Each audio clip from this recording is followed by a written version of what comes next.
the first defense attaché of China to Uganda.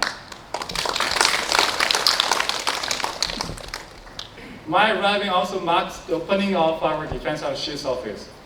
I don't want to say that's a historical moment, but I'm sure I will try my best to be the most useful and helpful bridge and links to promote the relations between the two armed forces and the two countries. Of course, that will be under the leadership of our ambassadors and all of your friends. Ladies and gentlemen, at this moment, I have to look back to history, but I'll make this short. On August 1st, 1927, it was the Communist Party of China who founded the Chinese People's Liberation Army. Over the past 97 years, under the leadership of the party, this army has provided strong support to people's liberation, socialist construction, and also safeguarding China's national sovereignty and security.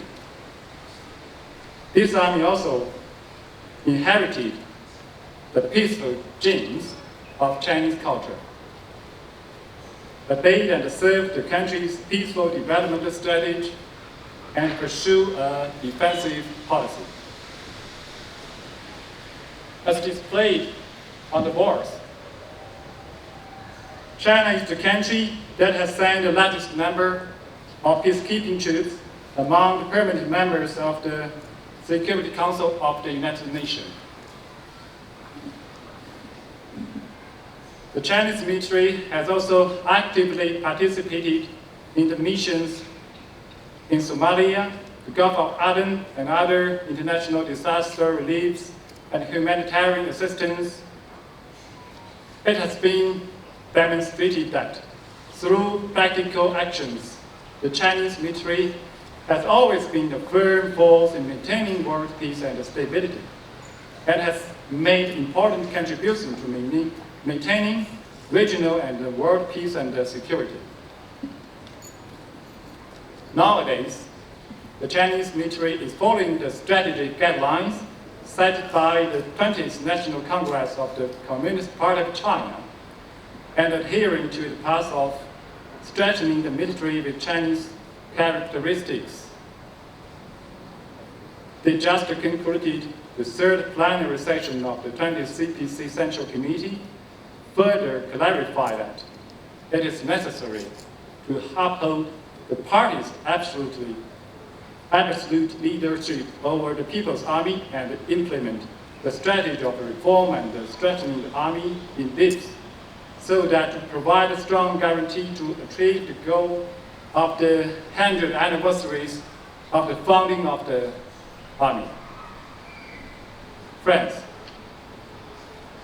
Uganda is a comprehensive partner of China, and UPDF is an important friend cherished by the PLA.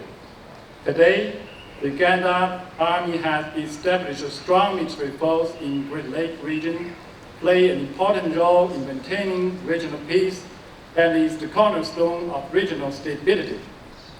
As the representative of the PLA, I will further promote the strategic communication and mutual benefit cooperation between the two militaries and playing an active role in further deepening the relations between the two countries. For decades, although the two armed forces are thousands of miles away, but they have upheld a similar military management concept, especially the idea of political military building. I believe Major General Masiko, the representative of CDF, the political commissar of the Joint Staff, is a living witness. So now please allow me to give this podium to Major General Masiko. Thank you.